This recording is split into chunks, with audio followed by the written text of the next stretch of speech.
Welcome to Weird Web Radio, an explorer's guide to hidden worlds of the paranormal and occult, reality-expanding experiences, and the downright weird and bizarre.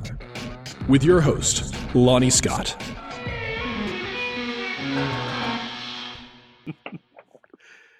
Welcome to Weird Web Radio. It is awesome to have you back on the show, Mortellus. It's always awesome to be here. Truly, Yeah. I think one of the most enjoyable interviews I've ever done was with you. I look back on it fondly. Aw, I'd still like you if you didn't lie to me. All Sure, right. You know how that is. You get into a Yeah. conversation and it's awkward, but I felt like we had a vibe, you know? Like, Yeah, we have a vibe. I'll take Okay. that.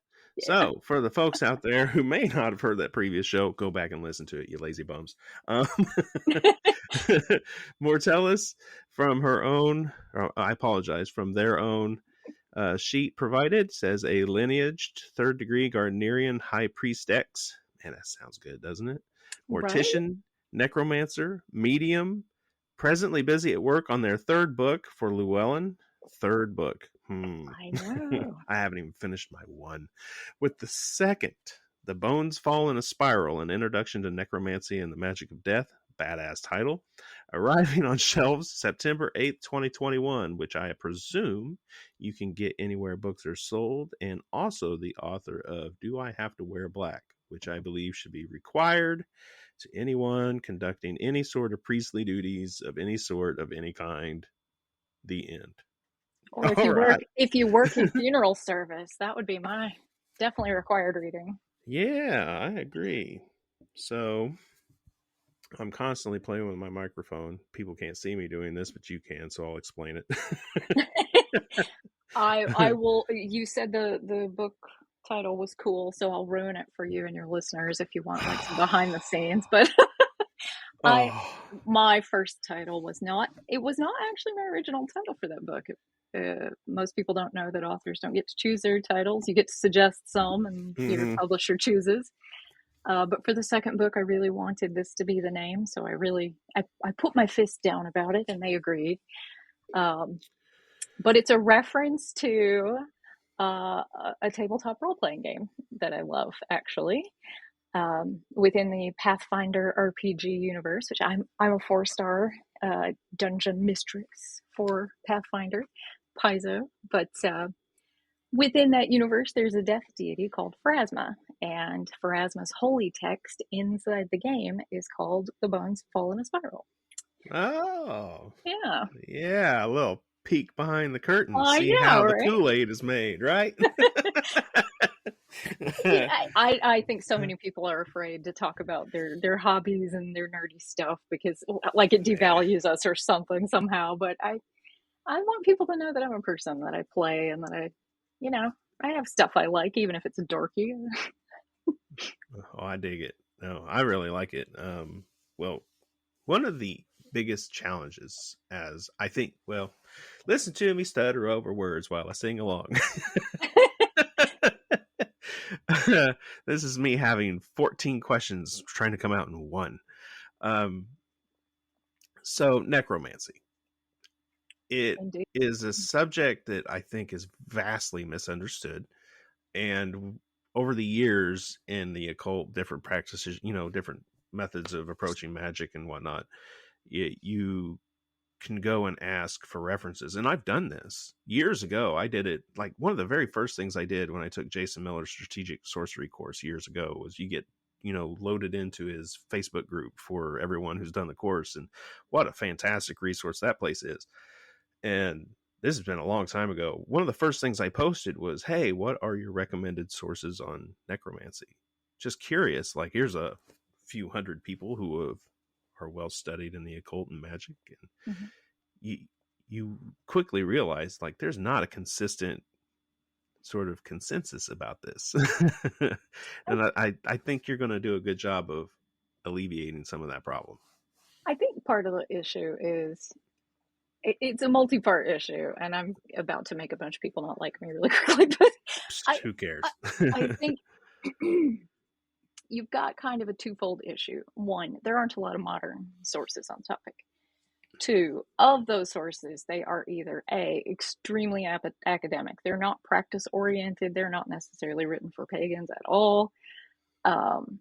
Or they're maybe not the most scholarly, well-cited works. I mean, there's definitely some messy content in what's out there. I talk about this in my book, and I'm sure I'm going to make a handful of authors out there really mad at me, but we have to talk about the fact that these areas are so influenced by just old stereotypes and hangovers from, like we're still carrying 1500s Catholic baggage into the future. It's like the last taboo of the occult is necromancy, and just really breaking down why that is and why it's not useful to still carry that stuff into modern materials is important, I think. But we have so much stuff out there that's just riddled with heteronormative nonsense or language like, there's a book out there I quote that's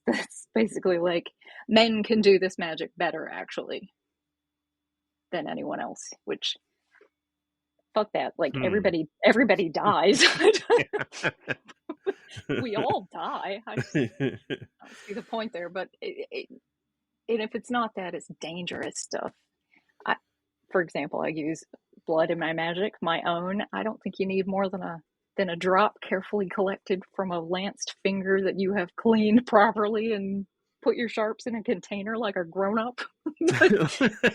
But there's a book out there right now that talks about things like using a pin, like a writing pen, to draw blood from your artery. Now, can you imagine, like a bic?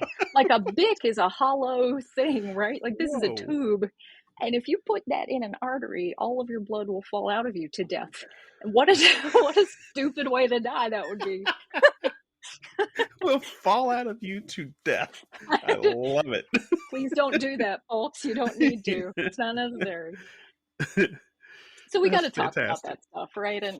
And I did not write the book I meant to write. I thought that I could just write, here's what I'm doing and this is what I think is cool. But the more I researched and the more I read and the more, like, I read a lot of awful stuff with my perfectly good eyeballs for y'all, but you realize that there's not a real cohesive practice. And it's like, well, I have to do that for people. And I tried my best. I think you did fantastic. I loved it. Let's start at the beginning. So I think one thing people will immediately start to wonder about is the marriage of Wicca and necromancy. And perhaps be some confusion. So I think Wicca is largely misunderstood anyway. Especially the more legitimate Gardnerian practitioners I've gotten to know, I've even seen my own misconceptions about Wicca being corrected, and I've really enjoyed that as part of just hosting the show. That's been one of the unforeseen benefits. So let's dig in. Wicca and necromancy. Do tell.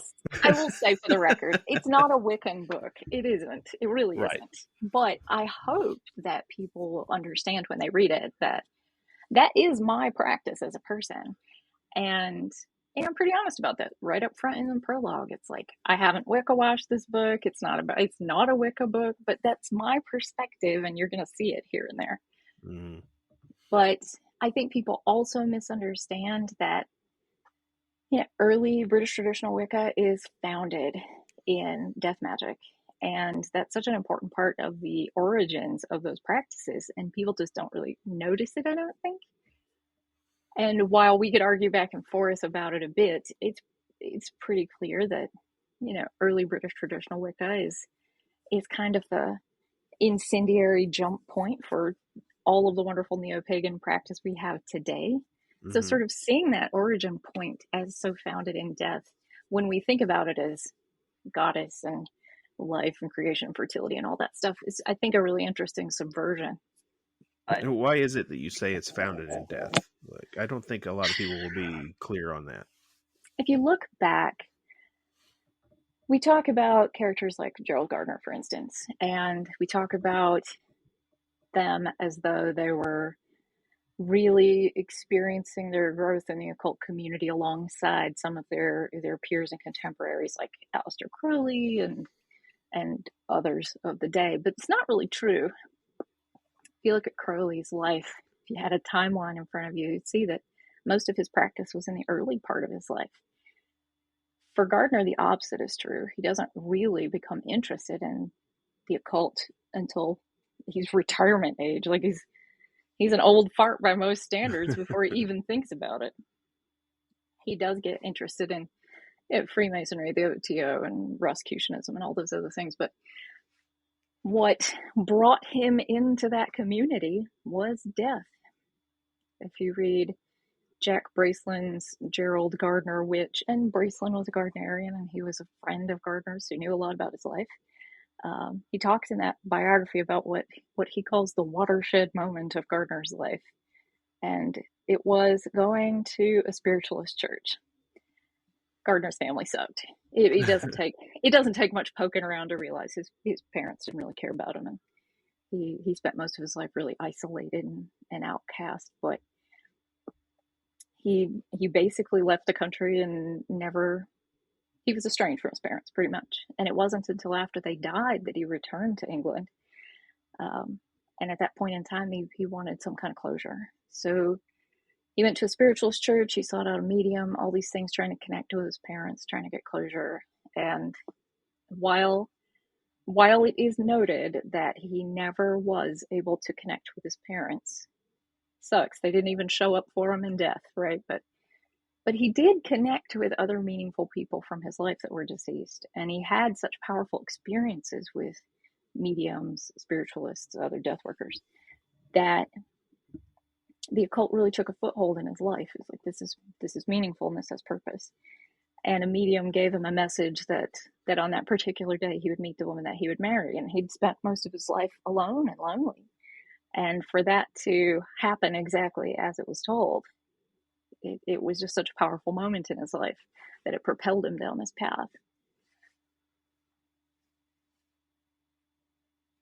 I think it really puts a pin in the fact that if not for that very human need to connect with the dead, if not for that very human need to find closure, to seek out spirits that are meaningful to our story, that none of us would be where we are today. We probably would not be having this conversation. Mm-hmm. So,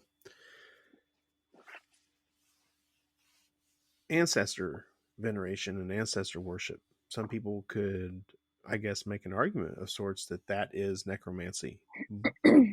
Would you say they're the same thing, or should they occupy two separate sort of schools of thought? That's a hard question in a lot of ways. You ask 10 different people, you probably get 10 different answers. But right. We hear often, and Wicca makes a good foil here since we were already talking about it. So you could be a witch and not be a Wiccan, right? Right. You could be a Wiccan, but you'd have to be a witch to be a Wiccan. That doesn't really work out the other way, right? I think the necromancy, ancestor veneration, or like necromancy and mediumship, necromancy and ancestors, that question's kind of the same. Can you be one without the other? Yes. Mm-hmm. Can you be a necromancer and not be those other things? No, not really. Yeah. I use necromancy in a way most people don't. A lot of people would say suffix mancy, so it is divination with the dead. I make this quip often, but there's almost always someone in the room who will go, actually, they push up their glasses at the bridge of the nose. Actually, you're practicing seomancy, because seomancy is divination with shades or ghosts. I would say to that, it's a very bold claim to think that I'm not doing necromancy with actual human remains, or anyone else for that matter. But historically, if we're looking at early Greek necromancy in particular, and that's kind of the lane I stay in, that word would have been used really differently than we use it today. It would really just mean any magic that works with death, the dead, bodies, ghosts, etc. This is a really broad term. And you can't look at those kind of historical practices without realizing that then in those times, which I'm using in a way that means nothing, we're not on Tuesday, 1984, we're not doing that, but in ye old ancient times of Greece, whatever that means, Right. a necromancer would have really been a service worker that was very community oriented. This person would have not only worked with families to do magic for them, help them contact the dead, help them in times of grief, help them perform funerary rites, but they were likely also the individuals who were preparing the dead for funerals. They were probably also the individuals performing funeral rites. So the necromancer of ancient Greece probably looked a lot more like a mortician who happens to be a witch. Interesting. I know someone. I too know someone like that. I think it really is a shame that it is one of those last taboos. You know, we have those kinds of practices, and we really do see a turning point around the 15th century where Catholicism went, oh wait, we just realized we are doing necromancy, only we're doing it in a real weird way, like bedazzling corpses and stuff. Whatever they're doing is true. They do quite a lot of that. Yeah, and if you look at things like, we could go down the rabbit hole of canonizing saints if you wanted, but everything in those rituals is in keeping with creating a restless spirit. And everything to do with venerating saints is subjugation of spirits, demanding acts from them in return for better treatments. Don't get what you want, you bury Saint so-and-so in the yard upside down, or you pee on them or whatever. So we're just doing like the gross kind of necromancy actually over there. So they kind of needed to rebrand that and distinguish it as different from what other people were doing at the time. So that became, the party line was kind of, well, they're not actually talking to the dead like we are with saints. They are talking to demons pretending to be the dead. And that became the story for a long time. And then when we trickle down into things like Barrett and Eliphas Levi and other characters like this, you see them really being clear in their writings that we're doing the good kind of necromancy. There's the bad kind, and there's the good kind. But all of these are individuals that still had a lot of Catholic baggage. I mean, people don't really think about Levi in this way, but he was on the path to priesthood at a point in his life. So he's still kind of dealing with a lot of that baggage. And then we have things like talking boards and spirit boards that were so common and ordinary and mundane and lovable that you had like the father of domesticity, but you know, Norman Rockwell doing paintings for the May issue of the Saturday Evening Post of a couple playing Ouija board on their lap. But and today, even witches will often show like a sort of nervousness or superstition about them. And I'm always saying in classes, I've done the research, you go do it too, but you won't find a single instance of someone having those kinds of feelings about a talking board before the day The Exorcist aired in theaters. That's when that happened. Yeah. And you're just carrying around a lot of nervousness that probably your grandma had or your mom after seeing that movie or reading that. It wasn't in the book. They added it in later editions of the book. The talking board element was added just for the movie, actually. But yeah, it's such this weird thing that we're all just carrying around. I was at work yesterday, and people always know they can ask me the weirdest shit, right? Of course. And they randomly just asked, wasn't Abraham Lincoln into the occult? And I was like, no, not like you think. I'm like, yeah. I said, Abraham Lincoln was known to hold seances in the White House. I said, that makes him strange in the line of presidents, maybe.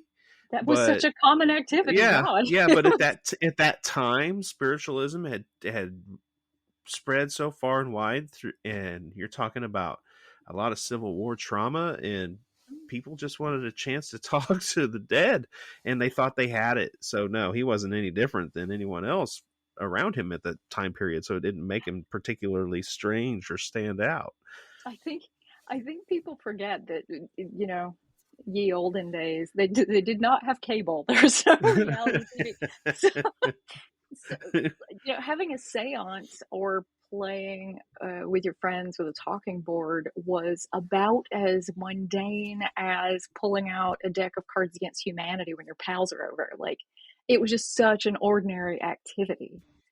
It was seen as totally wholesome and domestic. It did not have the same kind of connotations it has today, which is so funny. And it's such a Hollywood thing that we've absorbed into our culture.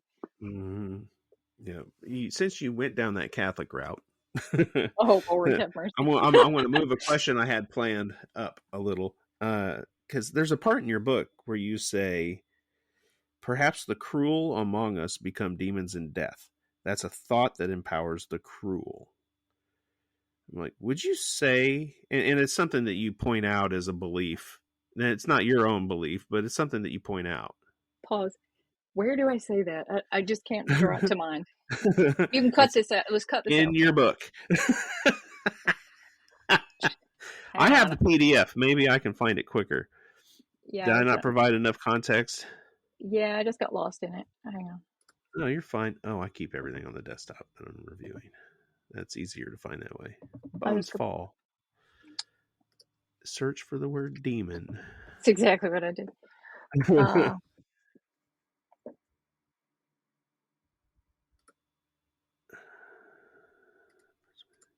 Would you rather not go down that road? We can't. I just want to remember the context.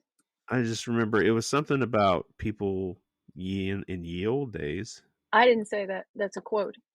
Right. I'm quoting St. Augustine from City of God, and I say yep, you found it. Yep. And I say at the end that while it's true that necromantic magic was twisted to suit those ideals, and the dead were always demons in their opinion, what an interesting thought that perhaps the cruel among us become demons in death. Yeah. We might need to rephrase and just start over so that it's more cohesive, because that's not my opinion. It's this guy's opinion. Right. So let me include St. Augustine in that. So you talk about him saying, and then and go from there. Sound good? Perfect. And we don't have to cut any of this out if you don't want to. Your listeners will be very confused by everything we just did. No, it's perfectly fine. People like to see behind the curtain.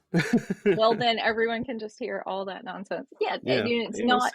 We'll just go right off of there. So, because just to make it clear. Yeah, totes. I'm talking about the part where you quoted St. Augustine. I thought it was such an interesting quote because I think that's still an idea that exists today.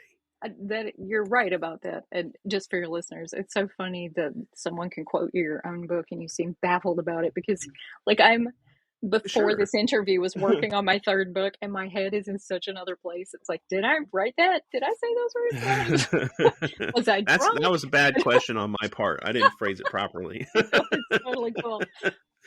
No, I mean, that is a really good question, an interesting one. And I will quote it out for your listeners.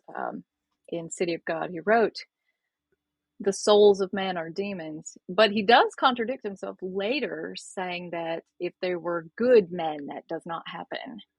And I'm just sort of musing to myself when I say so, but it is an interesting thought that if someone is good, then they become a certain kind of ghost, or I'd put heavy air quotes around that, but right. But if they were evil or cruel, that they might become something different in death. It's just an interesting thought to muse on. I found it particularly, I don't know, I had a real kind of visceral reaction to that thought because of all the satanic panic and shit that I dealt with when I was growing up. Yeah. People our age are aware of how that went. I have been through exorcisms, ladies and gentlemen. ladies and gentlemen, everybody, gentle dogs. Oh, damn. I have been through an exorcism on 3 different occasions. You don't get to drop some shit like that and not tell us. Oh my God. So it may seem totally weird to some of your listeners, and some of your listeners may go, oh yes, I know those people, but I grew up in a fundamentalist cult. I've talked about that before. But they very much had like the weird thought process that demons affected everything that you did. Like you were constantly being tempted and tricked and those kinds of things.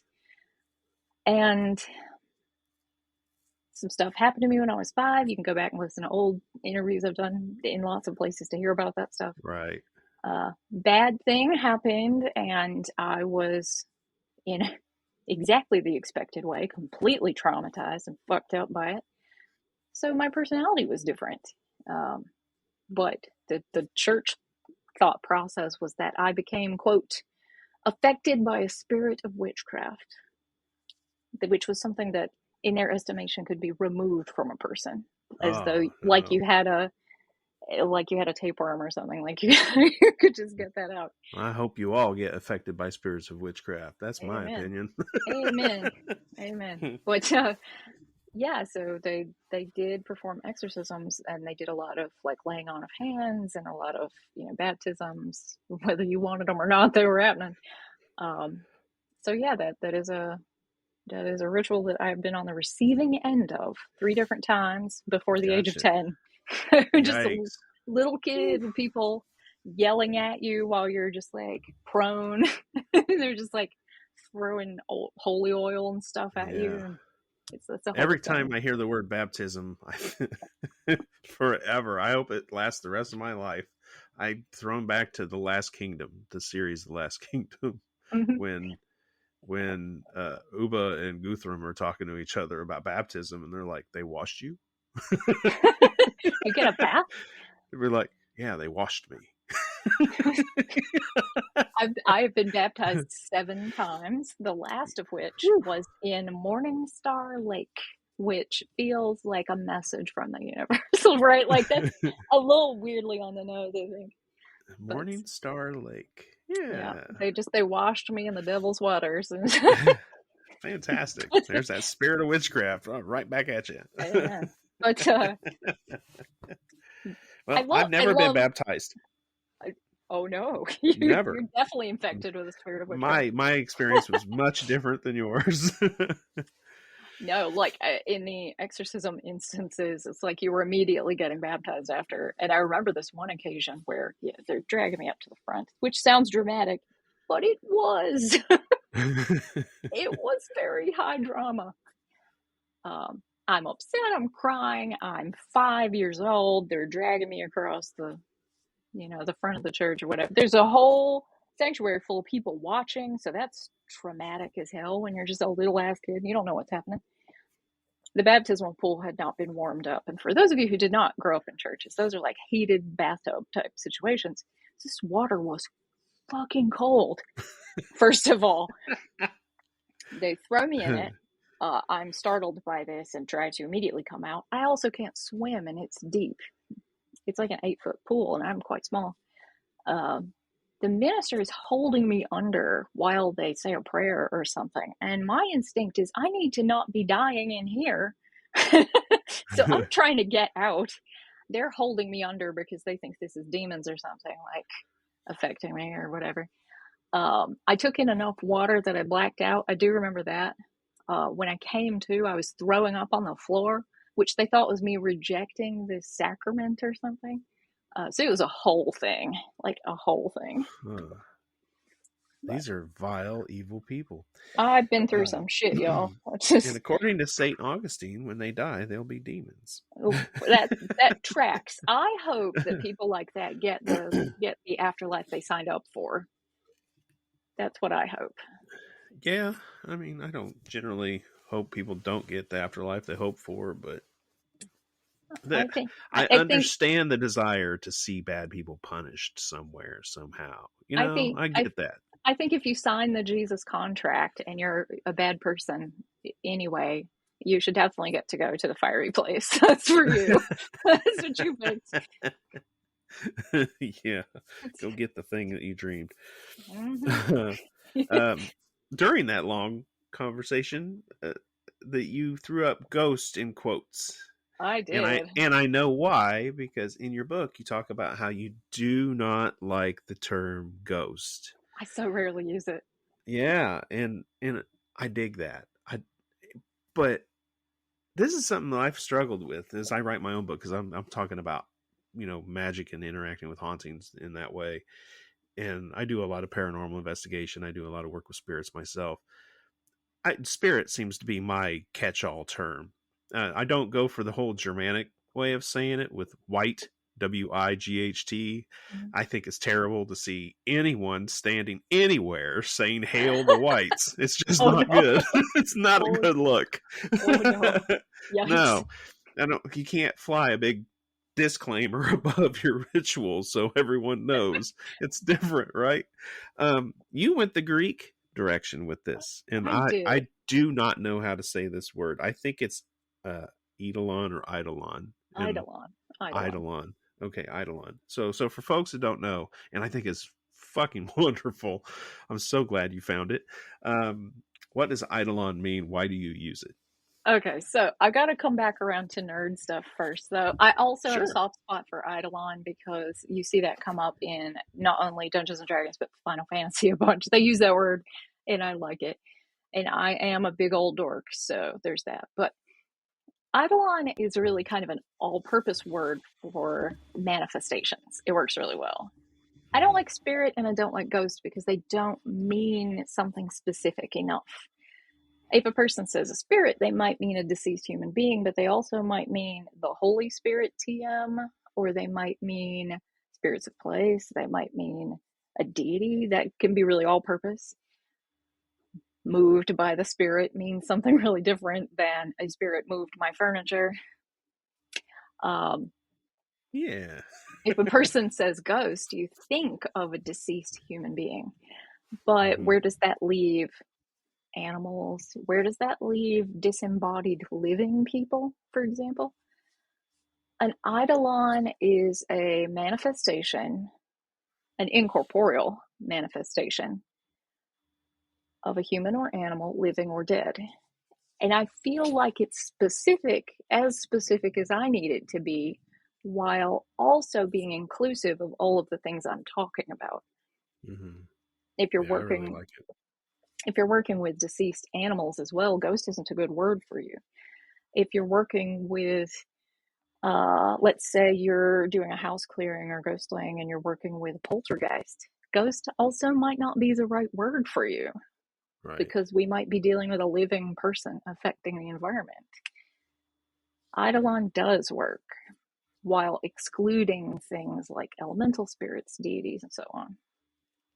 So it works for me. I think it's a really good catch-all that is in keeping with my Greek flavored Wiccamancy, or whatever we're gonna joke that it is later, probably.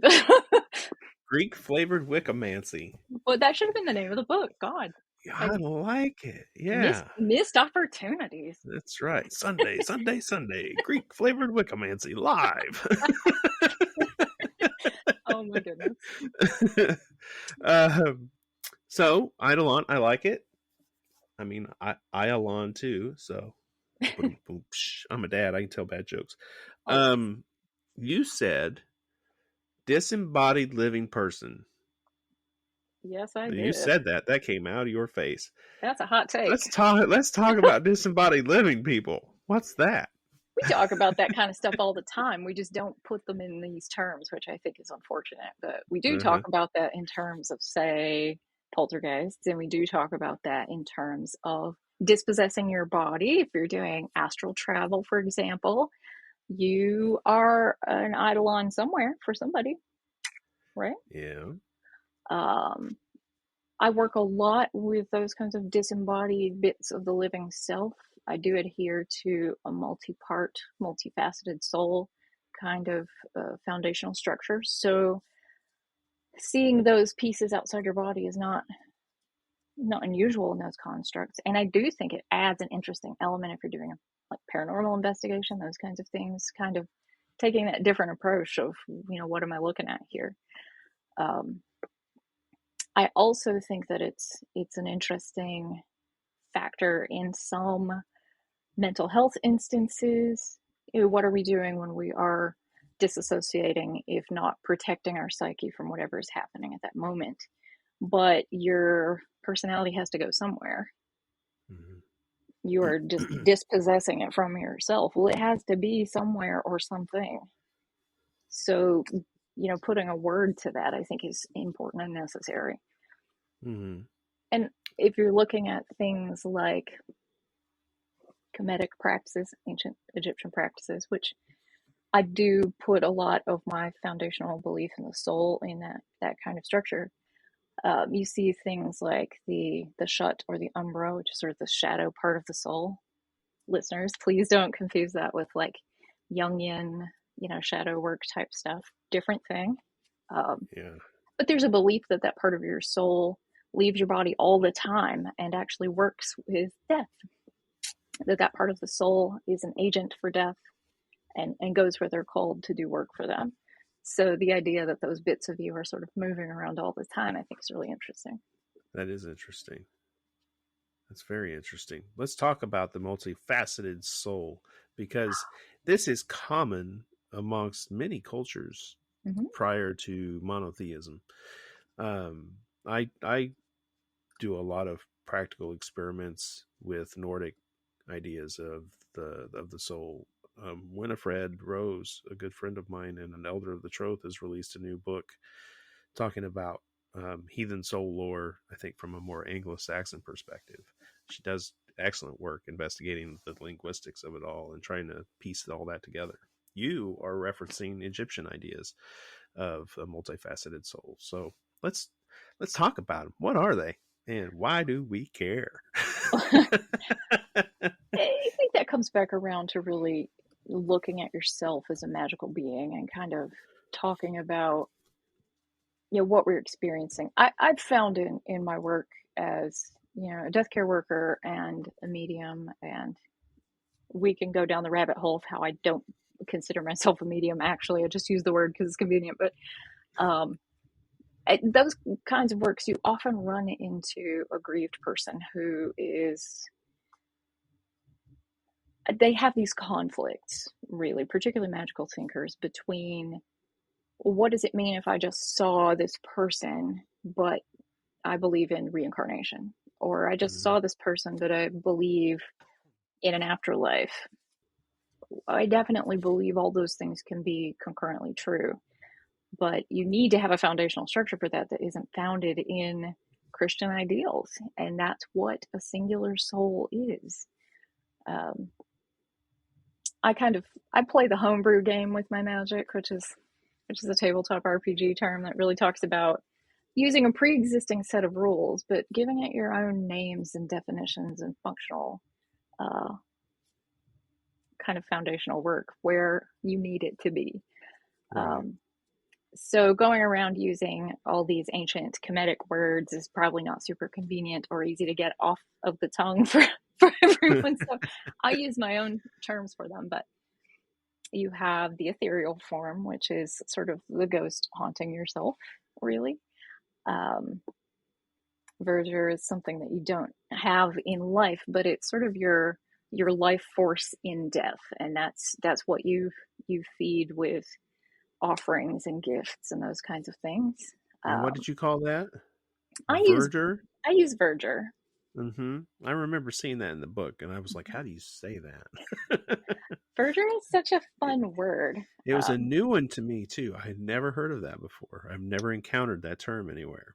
The definition of that word is, oh gosh, kind of wrap my brain around it, but it's to be verdant, fresh, alive. It's a kind of alive that would be opposite of vitality. Yeah. It's alive, but in a different kind of way. In Egyptology, you would see the term Sekhem probably in its place, which is form, which is something that sort of defines your life after death. If you do not have that form, you sort of cease existing. And that is something the living feed with offerings and gifts, with veneration. Right. The ceaseless portion of the soul is something that can only exist if you have proper funerary rites, which combine pieces of the soul into one. But it's sort of your magical self that might go on to become a powerful shade or a guide or guardian spirit, something that would sort of have a working purpose after death. I always think to myself when I'm learning some cool new magical information that that's the part of me I'm making better. Like, I might not use it now, but when I'm dead, it'll make me far cooler. Oh, yeah, I could see that.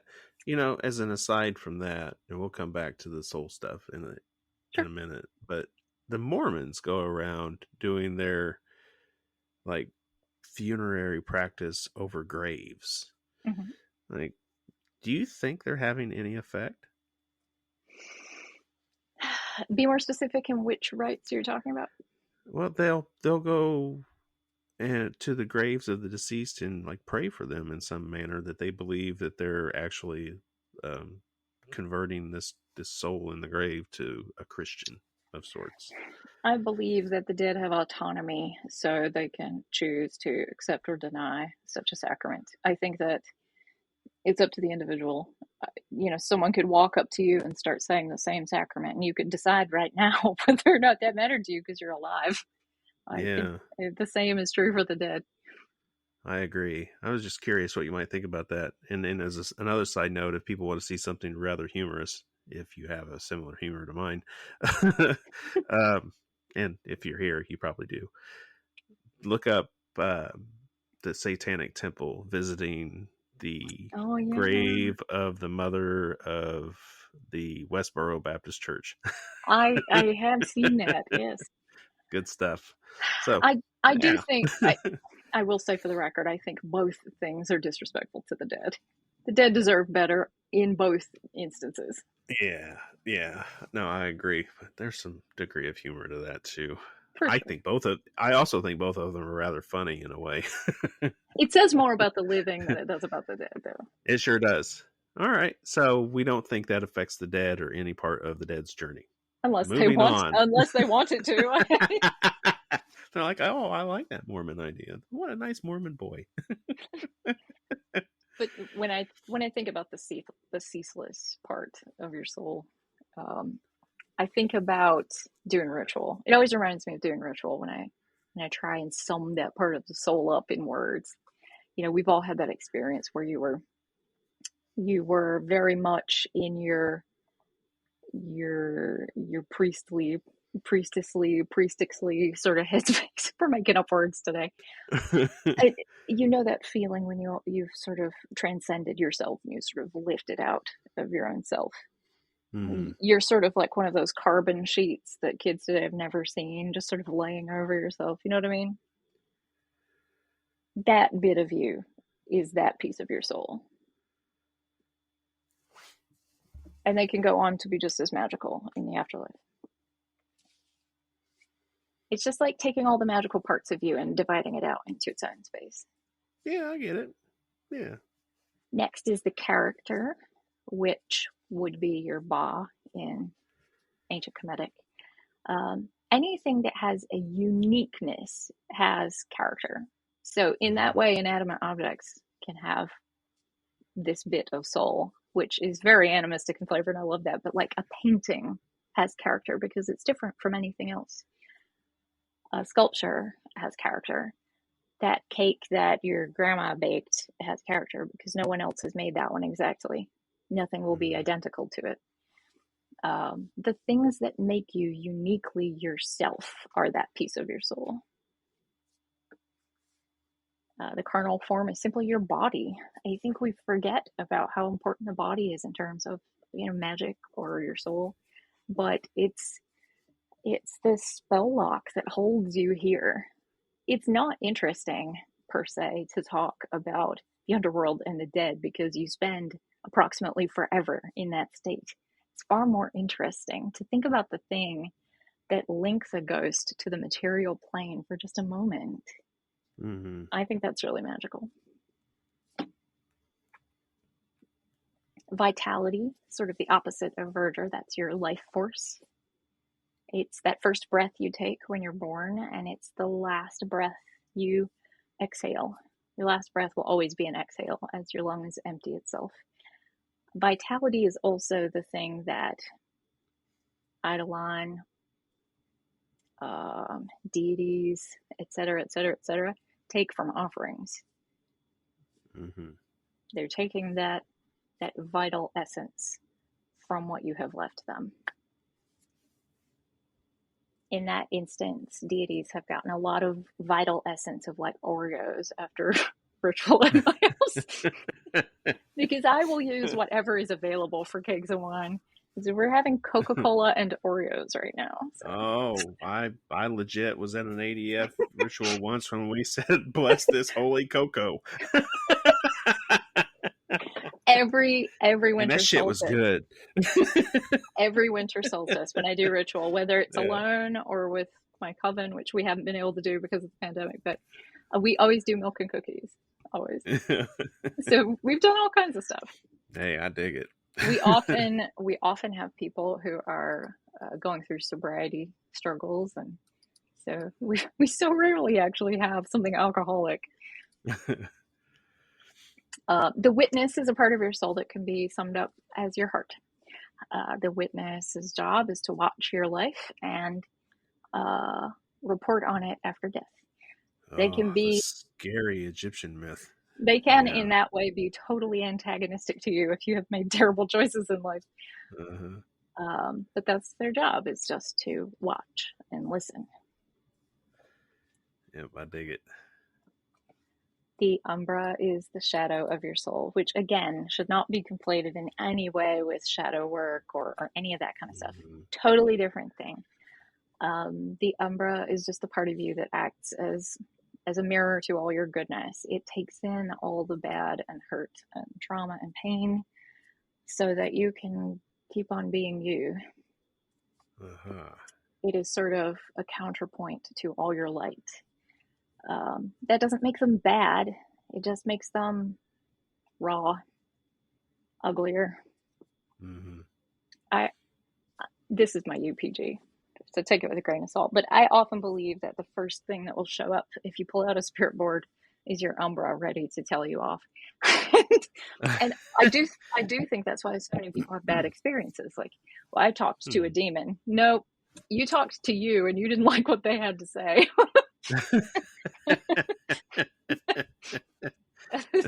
That's what happened there. Yeah.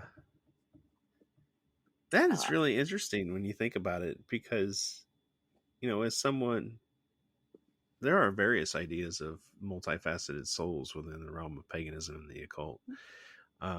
It's not often discussed in the realm of paranormal investigation or playing around with spirit boards or anything like that.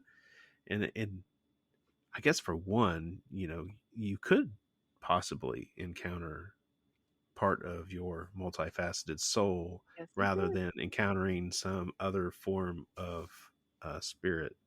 How would you know, though? I'll get to that. We'll get to that. The last piece, and really my favorite piece, is the sobriquet.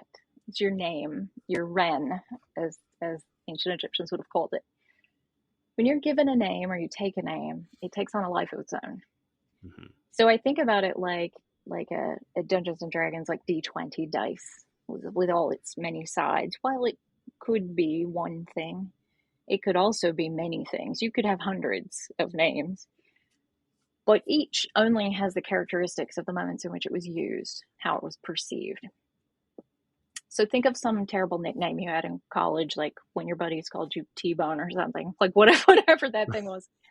And imagine how your buddies perceived T-Bone and how that person might be really distinctly different from who you see yourself as or who you are today. Now, imagine that name is no longer spoken. You just have this entity that embodies those traits.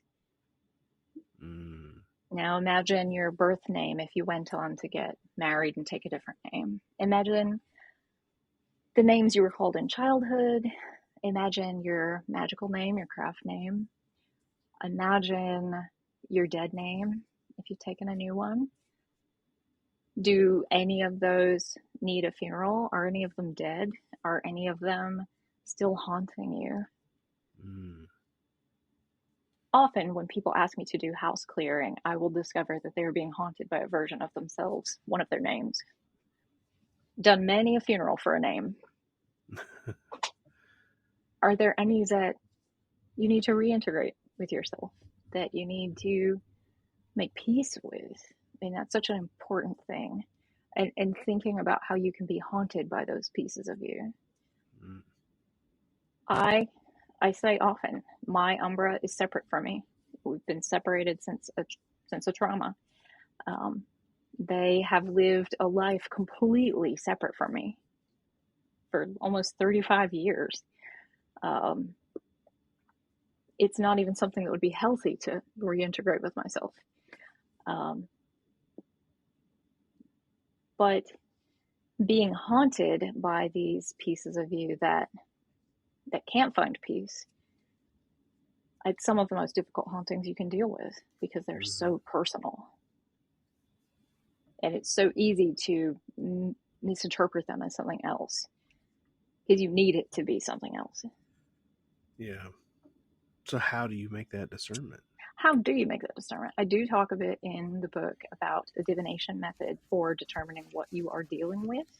Yep. And I do have a path working for sort of getting to know the different pieces of your soul, finding them, identifying them, and doing that, and as a practice can help you identify them externally in other circumstances as well for other people, because you'll get the sense of what it feels like to you. I work a lot with dice magically, so there are some divination methods in here that use dice quite a bit. Throughout any part of history, dice have been equal parts toy and magic, and it's a big part of my practice. So I hope I can share that with others. No, I dig it. I'm so excited when I saw dice being part of your divination practice. Because obviously I'm a divination junkie. Anyone who knows me knows this. It's my occult drug of choice. I think the best form of divination is the one you'll use, and I almost always have dice in my pocket. So it's it's really cool. I like that. I'm always experimenting with dice in ways that I can get answers back out of them in a way what I might think or interpret. So that was really cool. I think that's a really neat addition.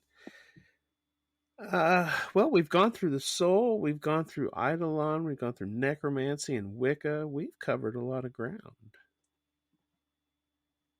We definitely. Is there anything that I've not brought up that you would like to talk about?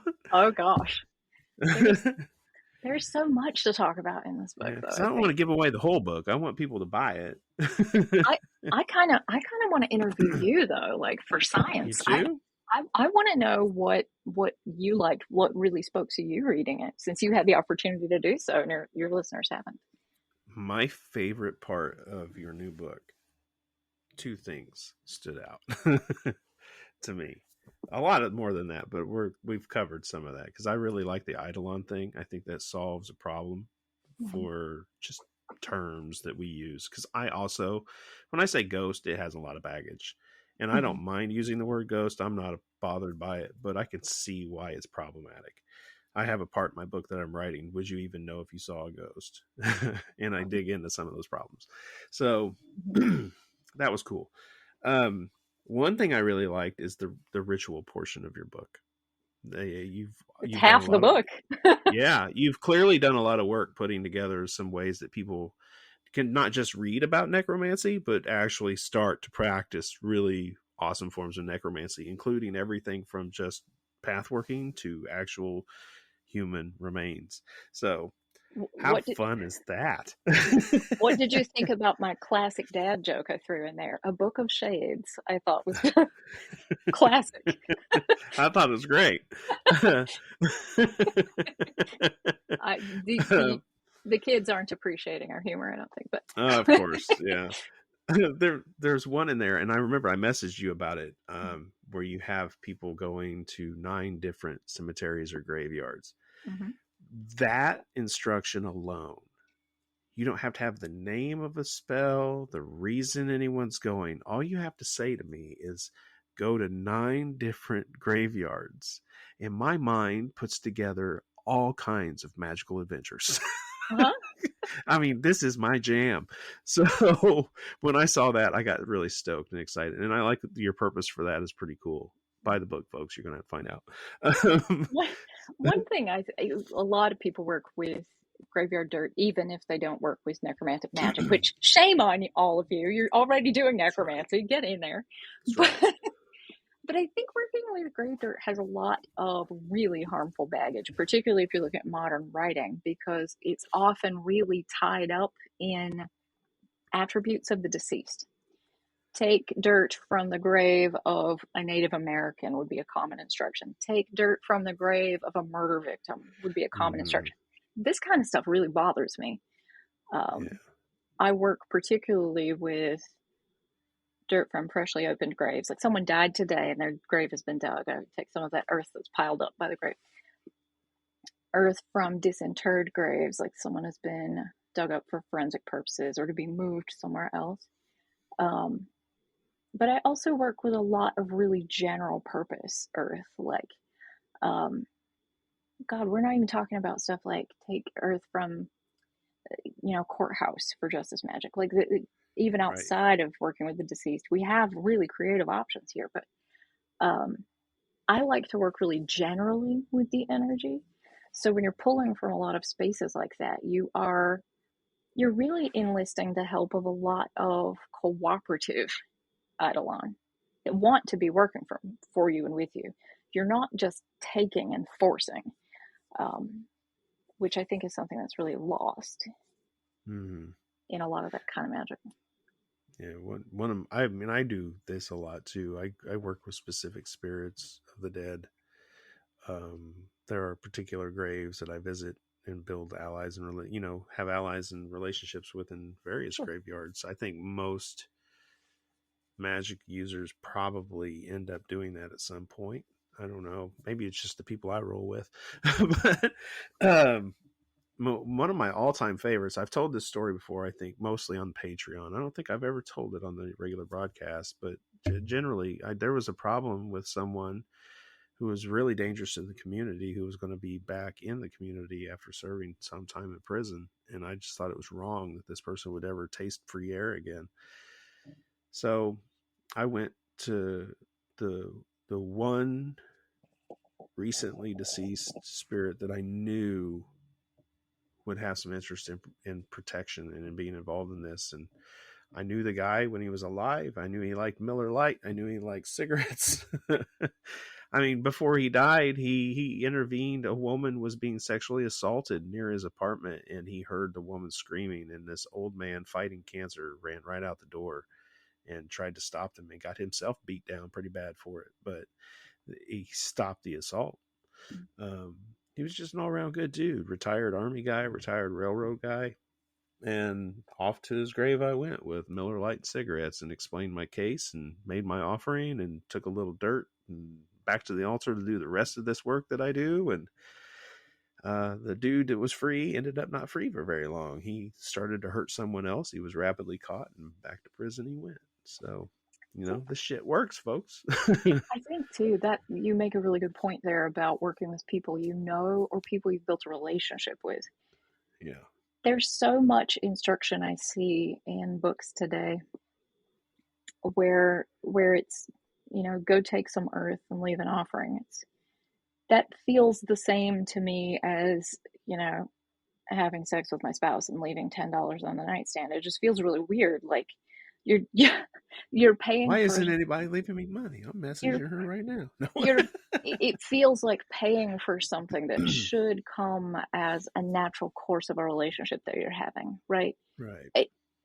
If people are doing this work much, you should be building a relationship with that place to the point where you're giving gifts as a natural course of working with a friend, not in payment. It shouldn't feel like that. It should not have that kind of commerce implication.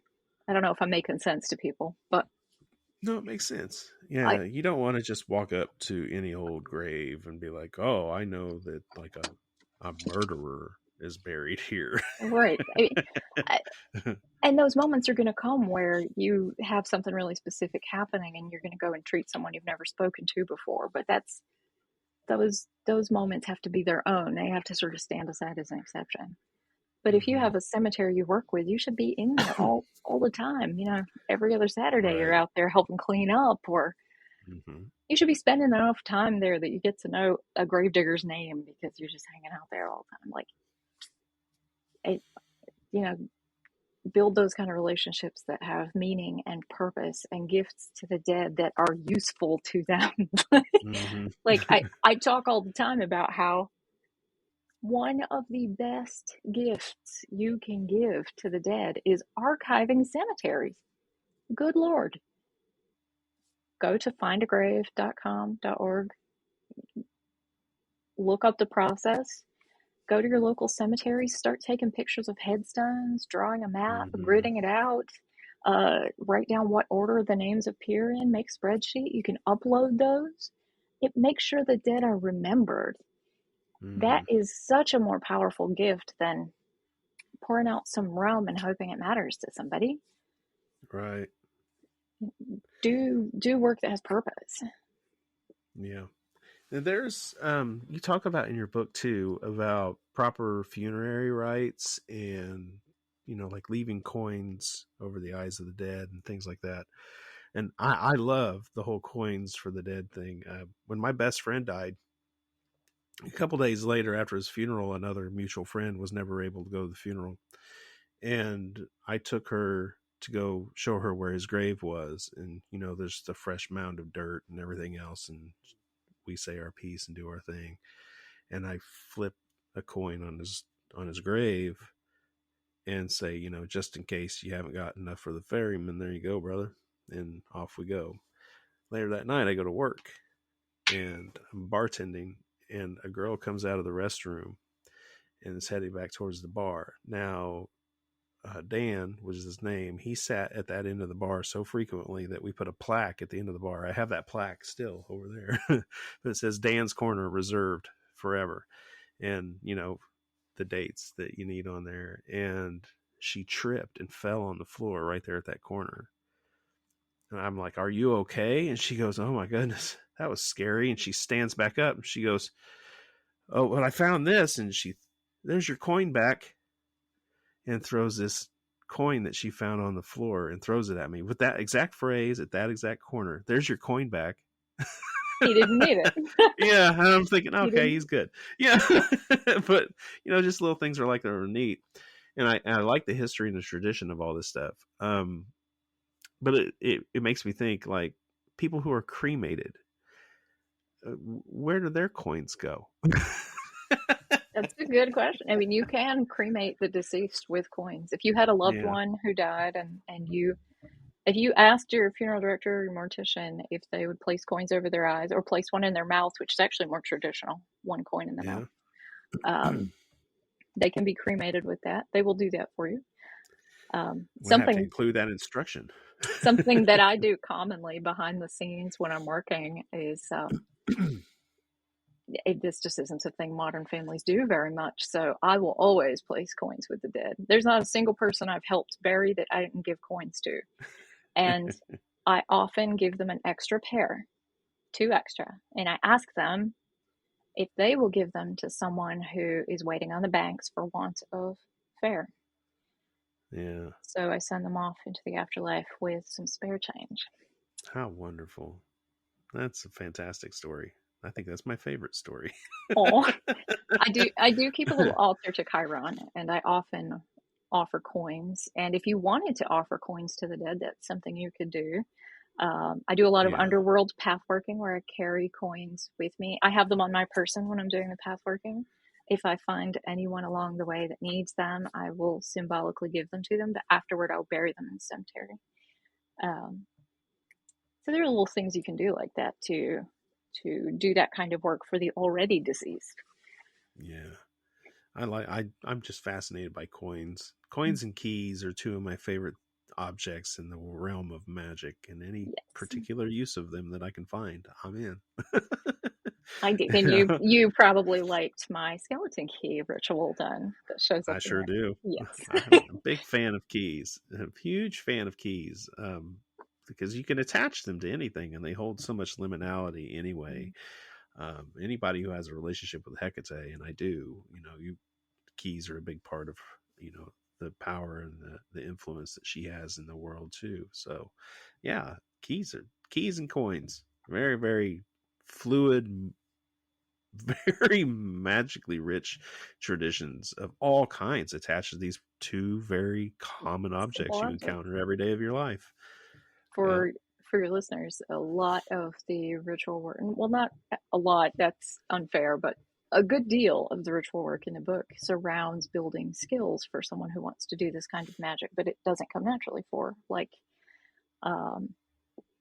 rituals to assist in your ability to see the dead or understand and speak to them, or travel to them or draw them to you. And the skeleton key is one that assists you in opening the right doors to the dead, along with finding specific deceased individuals if you're traveling ethereally in the underworld. I feel like I'm so froggy today. My voice is crazy. That's all right. Got my I am getting over a sinus infection. I probably don't sound my best either. I've got my best radio station growl on. That's just Yeah. You are now turned into whatever the hell channel this is. Oh my goodness. I wondered your thoughts on, later in the book, there's a particular ritual called summoning the speaker for the silence. What did you think of that ritual? I don't think I recall the details of that one. Gasp. Summoning the speaker of the silence. No, I do not recall the details of that ritual. I can pull it up though. My publisher was not so sure about that one. They wanted me to take that one out. I had to fight for that one a bit. Let's say speaker of the silence. I really like one thing I told you about already in private was my excitement that you used the term Anku.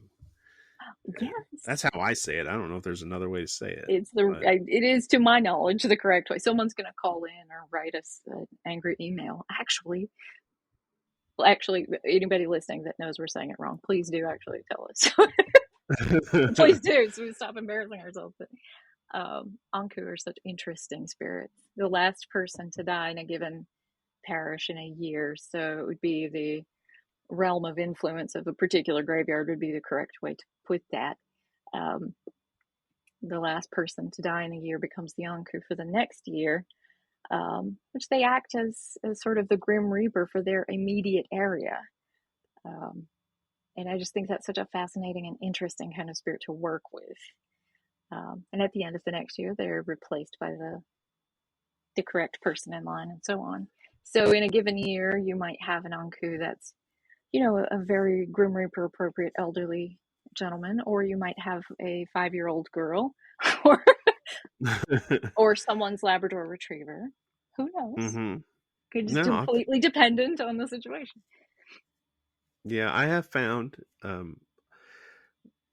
I wish I could remember where I stumbled on that concept, because for years I've played with different ideas at the gates of cemeteries and graveyards. I go find lost and forgotten graveyards. It's one of my favorite things to do, and I'm always honoring them at the gates. And none of them quite seemed to feel what I was encountering until I stumbled on the concept of Anku, and I went, "Oh my God, this is what I'm encountering. This description fits my experience." And I've played with it. The main cemetery that I work with for that work, I even go every Samhain. I feel like it's just a rotation of office. It just seems to fit. Yeah. So I honor them at that point. I have a special offering that I do, and I like to leave it at the back gate, by the way, not the main gate. And to recognize the new Anku coming in office, to be like, "Yo, I'm that sorcerer that wanders around here and does shit sometimes." I'm hoping we have a good relationship too. I work a lot with abandoned cemeteries. There are a handful in my immediate area that are just forgotten in the woods, and I find that one of the more sadder instances of Anku, because no one will ever be buried again in that place. So the last one must remain forever. Mm-hmm. And they get to be old pals after a while. Yeah. Now, I have gone back and found the ritual that you're referencing. I didn't tie it to the name of the ritual for some reason. The purpose of summoning the Speaker for the Silence, to summon the avenging Umbra of Mortellus in the time of need. Now, I wouldn't ever tell someone a specific way to summon any part of me, I don't think. that was what Llewellyn had to say about it. They were not sure.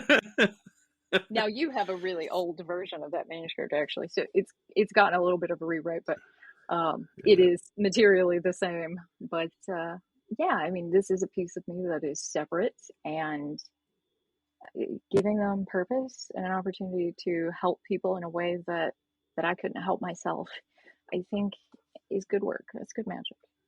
Yeah. If you say so. I told Llewellyn at the time that if anyone wanted to use the ritual for a dubious purpose, they should remember that I would not be stuck in a circle with them. They'd be stuck in a circle with me. Yeah, that's a fact. Yeah, so good luck to those who decide to go down that route. Oh my goodness. Well, only if you're being a bad guy. But right. I think it's time to take the rest of this conversation to Patreon. Absolutely.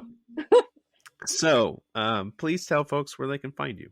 Oh gosh, I will say, as I say often, I'm really actually terrible at the used car salesman routine. I'm so bad at this.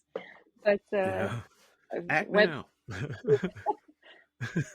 This website can fit so much necromancy in it. Just tap it on the top. Right. If you go to mortellus.com, you'll find most things. I have a link tree / A Crow in the Dead to get all my social media and stuff. I do have a shop on my website where you can find responsibly and ethically sourced necromantic ritual supplies. I have some workshops coming up. I don't know exactly when this will air, so I'm not sure which one to tell everybody about, but I do have a few scheduled throughout the next year, so excited about that. And if you want to go do some good in the world, look up fundthefuneral.com, which is sort of like GoFundMe for funerals, which is really necessary right now in all this time of pandemic loss. Only there are no fees associated on either end, and any donation you make goes directly to that family's account at the funeral home listed to pay for their funeral. Funeral homes list families who are struggling or who they feel might benefit from having the cost of their funeral covered, and they'll put little profiles for them up. So it's a really good way to help folks really directly in a time of difficulty, and it's a great offering to the gods of death to do so. Very cool. Yeah, I've not heard of that. I'll make sure that links to that are in the show notes for everyone. Thank you again for being here. It's been awesome having you back on the show. Yeah. It's too bad we don't record private conversations. No, just kidding. No. I always feel like I'm being so boring, but No. That is not true at all. So, for all of you listening, if you want to hear the rest of this conversation, we are going to go to Patreon for the rest of this. You'll have to go to patreon.com/weirdwebradio or go to weirdwebradio.com. Click join the membership to join in the rest of the fun. And one more note, if any of you out there have got a fucking bedazzled skull and you're holding out on me, I want to see pictures. weirdwebradio@gmail.com. You get a free tarot reading. All right. Stay weird out there, my friends. And it is bonus audio time. Mortellus, are you ready? Yes. Yeah. As we laughed our way straight into it. Straight in. So the first question is always the same, whether you've been here before or not. And I didn't go back and look up what you said the first time. But what famous person's resting place do you most want to visit? Oh gosh.